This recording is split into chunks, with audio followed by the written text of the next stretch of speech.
Hai Sobat Kata Cerita, sudah siap dengarkan cerita selanjutnya? Let's go! Bab 91. Sore harinya juga Naina dan keluarga bersiap untuk pulang ke kota B, sebab Abi meminta mereka untuk segera kembali bila urusannya sudah selesai. Karena ada yang ingin Abi bicarakan penting terhadap Hamis dan juga Naina sebagai menantu dan anaknya. Entah suatu kebetulan atau tidak, saat Naina keluar dari dalam lift tersebut, ia bertemu dengan sahabat lamanya saat pesantren dulu. Intan? Panggil Naina dengan sedikit berteriak, sebab saat ini Intan tidak lagi menggunakan cadarnya tersebut, sehingga dengan mudah Naina mengenalinya. Intan yang merasa dirinya dipanggil pun menoleh kepalanya tersebut, dan Intan pun terkejut saat melihat Naina yang ternyata memanggilnya. Seketika ia merasa gugup saat melihat Naina berjalan ke arahnya. Intan, ya Allah, akhirnya aku bertemu denganmu lagi. Kamu apa kabar, Tan? Tanya Naina dengan antusias begitu sampai di hadapan sahabat karibnya. Ah, alhamdulillah, baik nah. Sahut Intan dengan senyum yang dipaksakan itu. Kamu kesini sama siapa, Tan? Tanya Naina kembali. Aku. Intan kebingungan untuk menjawab pertanyaan tersebut, sebab ia tidak mungkin berbicara yang sejujurnya pada Naina, karena dia tahu bila sang sahabat sangatlah mencintai suaminya tersebut. Aku apa, Intan? Tuntut Naina yang menuntut jawaban dari sahabatnya tersebut. Aku tadi itu apa namanya? Ucap Intan sambil menggaruk kepalanya. Itu aku habis nganterin baju punya kakakku. Iya, punya kakakku. Intan mencoba memberi alasan masuk akal menurutnya. Naina yang mendengar perkataan tersebut semakin dibuat bingung. Bukankah sahabatnya ini tidak memiliki seorang kakak? Sebab ia anak tunggal. Lalu kenapa sekarang ia bilang kalau ia mempunyai kakak? Begitulah pikiran Naina saat ini. Oh, Dek, ayo. Kita harus segera berangkat, takut kemalaman di jalan nanti. Ucap Hamis yang memanggil Naina. Iya, Bi, sebentar. Balas Naina. Tan, aku minta nomor teleponmu deh. Nanti kita bisa kabar-kabar lewat telepon. Tutur Naina yang mengeluarkan ponsel miliknya itu. Oke. Akhirnya Intan pun memberikan nomor ponselnya kepada Naina. Dan setelahnya Naina pun pergi setelah menerima nomor tersebut. Melihat Naina yang sudah pergi menjauh pun membuat Intan menjadi lega. Syukurlah akhirnya dia pergi juga. Gumam Intan yang menghela nafas leganya itu. Untung saja dia sudah pergi duluan. Jadi ketemu. Lagian kenapa bisa satu tempat sih? Gerutu Intan dengan kesal. Akhirnya dengan segera Intan pun pergi meninggalkan tempat itu sebelum ada yang tahu apa yang dia lakukan di sana. Sementara Ustadz Fatir tak senyum senang sebab ia mulai mencintai istri sirinya tersebut. Hanya butuh waktu 2 minggu untuk istrinya meluluhkan hatinya yang sepertinya mulai mati. Aku harap semoga pernikahan ini yang terakhir dan selamanya. Gumam Fatir yang menyetir dengan perasaan senangnya. Ustadz Fatir pun mengingatkan kembali kejadian 2 minggu yang lalu, di mana dirinya berniat untuk berteduh malah berujung membawa berkat terhadapnya. Walaupun dirinya waktu itu merasa sial, sebab harus bertanggung jawab terhadap istri sirinya tersebut, namun ternyata sekarang dirinya malah dibuat sebucin itu terhadap istri sirinya itu. Waktu itu mobil yang dikendarainya mengalami masalah di tengah-tengah hujan deras tersebut. Ia yang melihat gubuk pun akhirnya memutuskan untuk berteduh terlebih dahulu. Namun sebegitu masuk ke dalam gubuk itu, dirinya terkejut saat melihat wanita berhijab sedang menggigil kedinginan dengan pakaian basahnya tersebut. Ustadz Fatir dibuat kebingungan, masuk atau tidaknya ia ke dalam gubuk itu. Hingga tiba-tiba suara petir menyambar dengan kerasnya dan membuatnya terkejut, sehingga ia dengan spontan pun akhirnya melangkahkan kakinya tersebut ke dalam gubuk itu. Astagfirullah, gumam gadis tersebut yang terkejut saat mendengar suara petir itu. Ustadz Fatir dan gadis tersebut hanya saling diam saja, hingga tiba-tiba terjadi lagi sambaran petir yang lebih kencang lagi. Dan dengan spontannya gadis tersebut memeluk Ustadz Fatir dengan erat karena dirinya terkejut oleh petir tersebut. Ustadz Fatir berdaham guna menyadarkan gadis tersebut. Seketika gadis tersebut tersadar dan mengangkat kepalanya tersebut. Hingga mata mereka secara tidak sengaja, mata mereka pun saling bertemu. Singkatnya terjadilah apa yang seharusnya tidak terjadi tersebut ke pasangan yang bukan mahram itu. Gadis tersebut menangis saat menyadarkannya bila ia melakukan sebuah dosa. Ia sudah kehilangan hal yang ia jaga selama ini untuk suaminya nanti. Sudah, jangan menangis. Saya akan bertanggung jawab padamu. Tutur Fatir sambil mendekap wanita tersebut. Bagaimana bisa saya mengkhianati sahabat saya Naina, Ustadz? Bila tahu kalau sahabat baiknya menjadi madu dia, balas gadis tersebut yang bernama Intan. Intan, ia sahabat Naina sewaktu mondok dulu. Dulu dirinya memang sempat mencintai Ustadz Fatir juga sama seperti Naina. Namun sewaktu ia mengetahui bila Naina begitu mencintai Ustadz tersebut, ia akhirnya memilih mengalah dan berhenti mencintai Ustadz Fatir. Apalagi waktu ia mendapatkan undangan pernikahan Naina dan Ustadz Fatir, ia pun sempat mengurungkan diri semalaman. Namun kendati begitu, ia tetap saja datang dan memberikan selamat pada Naina sang sahabat. Intan tidak tahu bila Naina dan Ustadz Fatir sudah lama bercerai sejak 5 tahun lalu. Sebab ia sengaja memutuskan kontak dengan Naina untuk membuatnya bisa move on dari sang Ustadz. Namun ia tak menyangka bila ia akan bertemu dengan Ustadz Fatir dalam keadaan seperti ini. Saya dan Naina sudah bercerai, ucap Fatir dengan datar. Apa? Pekiknya yang langsung menghadap sang Ustadz tersebut dengan tatapan menyelidik. Bukankah kalian saling mencintai? Lalu kenapa bercerai Ustadz? Tanya Intan sambil mendekap bajunya tersebut. Ustadz Fatir yang mendapatkan pertanyaan tersebut menghela nafasnya sebelum menceritakan semua yang terjadi selama 5 tahun terakhir.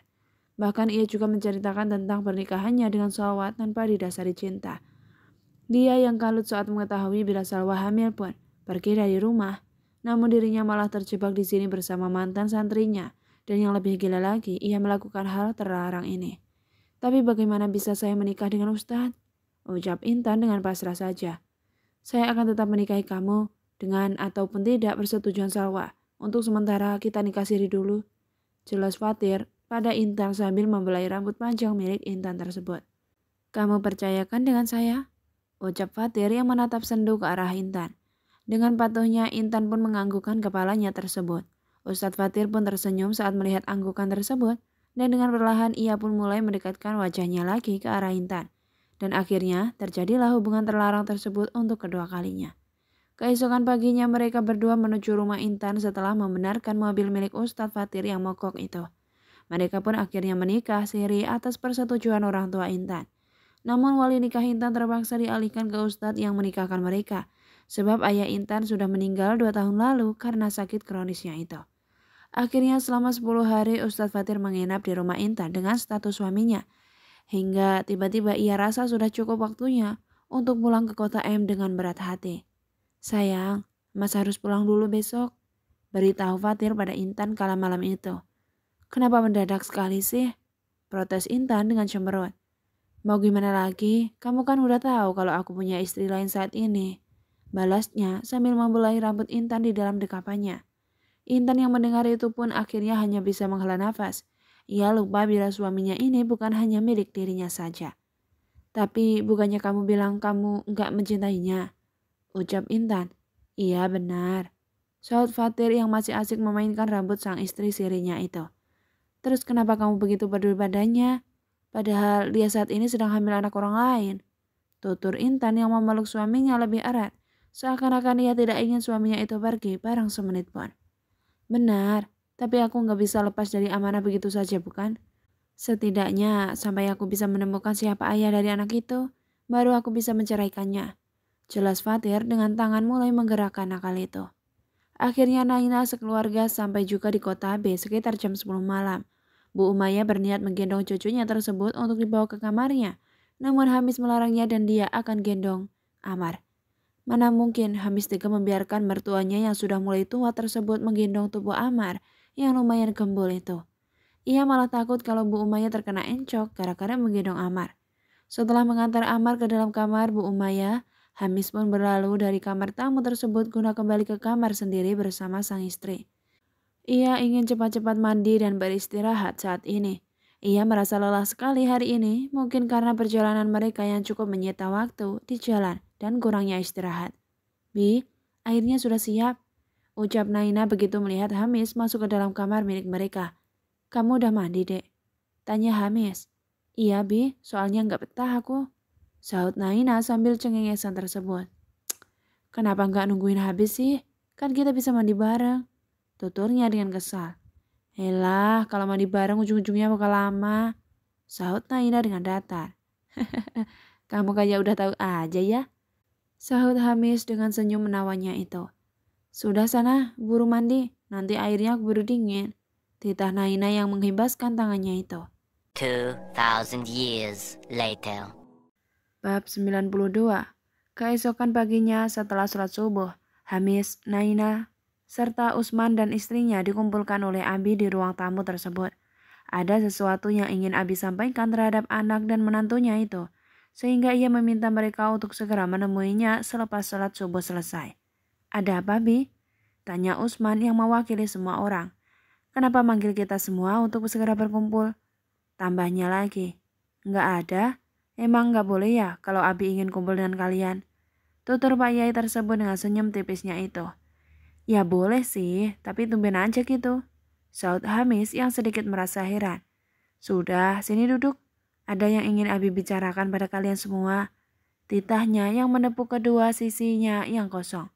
Akhirnya Hamis dan Usman duduk di kedua sisi Abi mereka. Sementara kedua menantu tersebut duduk di sofa lainnya.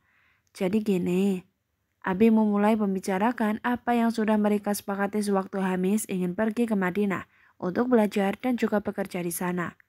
Kamu masih ingat kan dengan janjimu, Miss? Tanya Abi yang menatap anak bungsunya itu. Hamis mengerutkan keningnya dalam-dalam.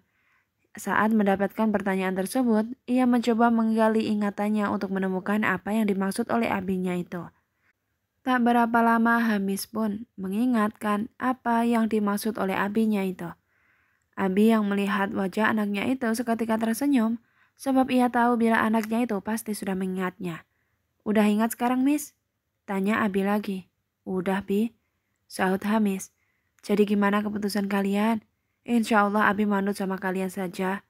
Ucap Abi yang menggenggam tangan kedua putranya itu. Apapun diskusi kalian, Abi hanya minta tolong. Jangan sampai pecah persaudaraan kalian. Saling tolong menolong. Jangan jadi membenci satu sama lain. Nasihat Abi pada kedua putranya itu.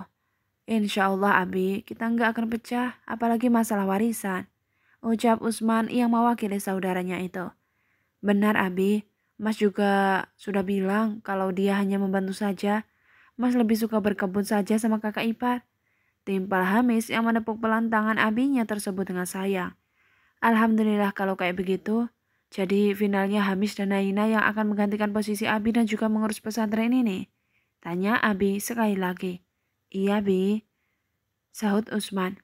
Maaf Bi, kalau Nana lancang. Timpal Naina dengan tiba-tiba. Iya ada apa Nah? Tanya Abi yang memandang sang menantu. Maaf, sebelum kalau Nana sedikit lancang. Tapi bisa tidak kalau Nana membereskan urusan Nana yang ada di Madinah. Apalagi Amar sudah sekolah. Ujarnya dengan pelan. Tentu saja boleh dong. Kamu dengan Hamis kembalilah dulu ke Madinah. Selesaikan semua urusan kalian di sana dan persyaratan pindah negara untuk Amar. Ucap Abi dengan bijaknya. Tapi apa Miss? Abi mengerutkan keningnya saat anak bungsunya seperti sedang berpikir. Tapi gimana dengan Umi dek? Apa kita bikin rumah di dekat sini biar Umi bisa ikut kita?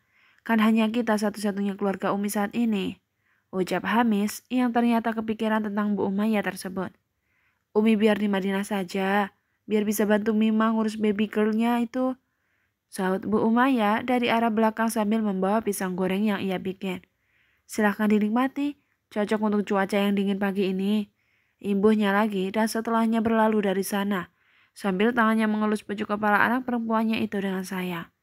Setelah kepergian Bu Umayyah hanya menyisakan keheningan yang melanda di ruang tamu itu. Tapi Habi nggak tega dek. Kalau Umi tinggal di Madinah sendirian. Ya walaupun masih ada Mima sih, tapi gimana gitu loh. Ujar Hamis yang merasa berat untuk meninggalkan mertuanya sendiri di negeri Arab sana. Nanti Nana bicarakan sama Umi Bi, sahut Naina. Akhirnya mereka semua berembuk kapan acara pelantikan penggantian kepemimpinan pesantren tersebut. Setelah berdiskusi dengan cukup makan waktu yang lama, akhirnya sudah diputuskan untuk 3 bulan lagi acara itu. Sebab mungkin seminggu lagi mereka semua, termasuk Baim akan kembali ke Madinah. Sementara Ustadz Fatir sudah sampai di rumah semenjak semalam. Ia langsung mandi dan tidur di kamar yang berbeda dengan istrinya itu. Tok tok tok. Salwa mengetuk pintu kamar yang ditempati oleh suaminya. Iya, semenjak dirinya ketahuan hamil, sang suami lebih memilih tidur di kamar yang lain. Sebenarnya ia merasa kecewa akan sikap Fatir. Namun bila diingat-ingat, ini juga kesalahan dirinya. Yang bisa hamil anak orang lain walaupun ini bukan kemauannya. Mas, panggil Salwa. Apa? Tanya Fatir dengan datar setelah membuka pintu kamar miliknya itu. Kapan pulang Mas? Tanya Salwa pada suaminya. Ia rindu, ingin memeluk Fatir. Namun sekarang Ustadz Fatir berbeda, tidak seperti dulu lagi. Ia merasa jauh sekali dari suaminya itu. Semalam, ucap Fatir yang berjalan melewati Salwa menuju ruang tamu. Sebab ia rasa sudah saatnya dirinya menentukan pilihan itu. Ustadz Fatir pun mendudukkan dirinya di sofa ruang tamu. Salwa yang melihat itu pun bergegas menghampirinya dan menaruh bokongnya di sebelah sang suami berada. Salwa, saya mau bicara penting denganmu, ucap Fatir yang memandang istrinya dengan serius. Ada apa? Kok Mas terlihatnya serius sekali? Tanya Salwa dengan perasaan campur aduk. Salwa merasa tegang sekali saat ini.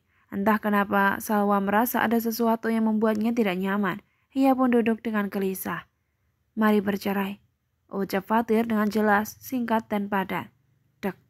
Salwa yang mendengar pernyataan singkat suaminya itu seketika tertegun. Ia sudah memprediksikan ini, tapi ia tak menyangka bila suaminya akan melakukan ini sekarang. Ia berpikir bila suaminya akan menceraikannya nanti setelah ia melahirkan. Enggak, aku enggak mau Mas. Bagi Salwa, aku butuh kamu. Lanjutnya lagi. Kamu bukan butuh aku. Tapi yang kamu butuhkan adalah ayah dari anak yang kamu kandung itu kan? Telak Fatir. Seketika Salwa dibuat mematung saat mendengar jawaban suaminya itu. Ia tidak menyangka bila suaminya tahu yang ada di pikirannya saat ini. Yang Salwa butuhkan saat ini adalah pengakuan Ustadz Fatir sebagai ayah anak yang ia kandung saat ini. Lalu bagaimana bila suaminya menceraikan dirinya saat ia sedang mengandung? Bukankah itu sama saja aib? Enggak Mas, aku memang butuh kamu, ucap Salwa dengan merendahkan nada suaranya tersebut. Aku akan mencari ayah biologis anak itu untuk dimintai tanggung jawabnya padamu dan juga anaknya, saut Fatir dengan cepat. Seketika Salwa menggeleng-gelengkan kepalanya dengan kuat. Ia menolak usul suaminya itu yang berniat mencari ayah dari anak yang ia kandung ini.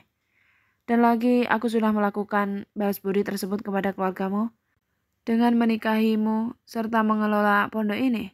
Jadi saatnya aku juga bahagia bukan? Namun bukan denganmu kebahagiaanku ini. Tambah Fatir, ia memalingkan wajahnya ke samping saat ia melontarkan kata-kata tersebut. Walaupun kamu mirip Rahma sekalipun, hati ini tetap enggak ada rasa untukmu. Hati ini enggak ada desiran saat aku melihat Rahma, Salwa. Imbuhnya lagi. Salwa yang mendengar pernyataan tersebut dibuat mematung. Jadi selama ini suaminya melakukan semua ini sebab balas budi, bukan karena benar-benar mencintai dirinya. Tiba-tiba Salwa tertawa dengan keras. Ia tidak tahu apakah ini sebuah lelucon untuknya atau hanya prank yang selalu dimainkan oleh orang iseng. Apalagi ini hari ultahnya. Ia berpikir bila sang suami sedang mengeprank dirinya tersebut. Barsambung, lanjut di bab 93 ya.